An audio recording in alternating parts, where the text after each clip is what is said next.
В России необходимо активнее развивать направление добычи ресурсов на Луне. Об этом заявил генеральный директор венчурного фонда Digital Evolution Ventures, корпоративный фонд Росатома, футуролог Евгений Кузнецов.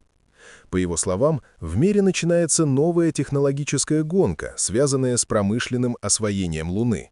Речь идет о добыче металлов, а также производстве конструкций, включая несущие фермы и солнечные панели.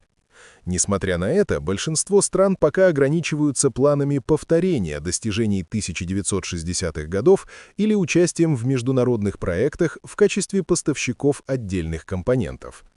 Кузнецов подчеркнул, что Луна может стать основой будущей космической экономики, а отказ от ее разработки грозит России стратегическим отставанием в сфере освоения космоса. Он также отметил, что ключевая проблема заключается не в дефиците инженерных или научных кадров, а в особенностях управленческого мышления.